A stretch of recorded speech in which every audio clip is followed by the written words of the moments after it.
Трагикомична одлука без никаква правна издржаност. Вака легендарниот македонски голман Борко Ристовски за Алфа ја коментира одлуката на Македонскиот олимписки комитет да го суспендира дури 4 години за било каква дејност во олимписките спортови, бидејќи во гостување во за или против на Алфа јавно говорил против претседателот на МОК Даниел Димевски.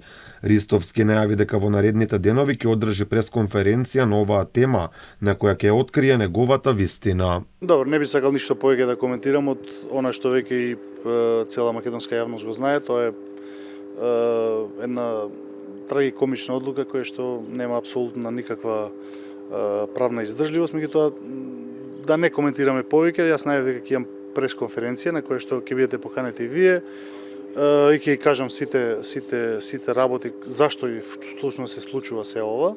Она што е чудно е што дисциплинската комисија при МОК во својата одлука си дава констатација дека Ристовски во Алфа бил гостен како представник на политичка партија, иако јасно беше кажано дека тој е поканет во емисијата за или против, како легендарен голман на македонската ракометна репрезентација и актуелен на двократниот европски првак Вардар. Мои вечерашни гости се Борко Ристовски, поранешен ракометен репрезентативец на Македонија, во моментов голман и на ракометниот клуб Вардар.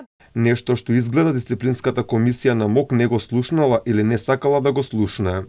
Обвинетиот Борко Ристовски одговорен е за тоа што како представник на политичка партија во ТВ емисијата За или против, со изнесување груби лаги, клевети и невистини и ширење неточни информации на сметка на председателот на Олимпискиот комитет Даниел Димевски, кои може да бидат штетни за Олимпискиот комитет. За суспензијата на Ристовски реагираше поранешниот председател на Кошаркарската федерација Зорете Мелковски, вели дека Димевски не смее да злоупотребува својата функција во МОК за лични пресметки со врвните спортисти.